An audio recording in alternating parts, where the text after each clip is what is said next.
We go down to the river, and into the river we dive.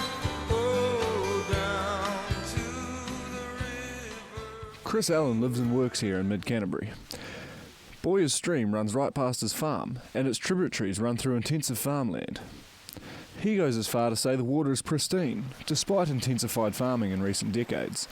Over the last 20 years in particular, there's been a huge amount of intensification, a lot on the back of irrigation and just low prices for sheep and beef. There's more farming has gone, when we talk about intensification, it's also dairy support.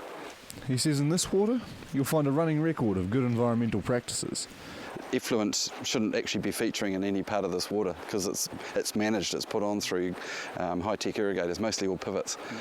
The advantage of pivot irrigation is it gives control over when paddocks are watered in relation to when they're fertilised. Nutrients only leach when paddocks are wet, but with pivots, far greater coordination is achieved than with other forms of irrigation, rotorainers for example. With regard to dairying, Chris Allen says the conversions in the area have all been recent and therefore done properly. Where there's been new dairy farms brought online, we'd have to say they've been done with state-of-the-art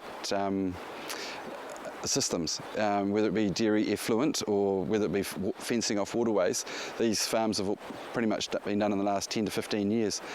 So technologies and regulation have all been adopted at a very, very high level.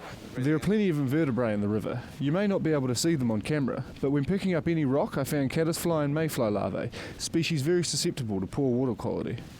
Cows aren't the only animals that give off waste. There are other creatures affecting water quality you won't find around here. There's very little bird life in this particular river. If we look at the Ashburton River, further down, we've got the seagulls, we've got Canadian geese, we've got all sorts, and they're all just doing what birds do on the gravel, basically making a big festering mess. He credits the state of the stream to the efforts of Fonterra and Dairy NZ in conjunction with regulation from Environment Canterbury. He says he just wants some numbers to back up the visual evidence.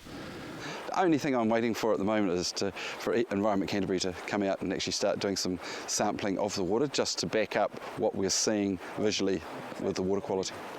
When I challenged him, he was happy to put his money, or water, where his mouth is. Neither of us have had any signs of poor health yet. Here, essentially, as far as you can see, is a clean river. Do you think in any way this is a message to farmers elsewhere where perhaps rivers aren't as good and maybe their practices aren't as good and they need to change them? I think showcasing any river that's in great condition is great for a whole community to look at. But yeah, farmers, we need to actually go out and look and see what a pristine river looks like and actually see what those numbers actually mean. And then if there's something that we're falling a bit short on, we need to take action. Chris Allen says while some farmers affect the environment, this means they have a big effect when they change their practices. Patrick Phelps, CTV News.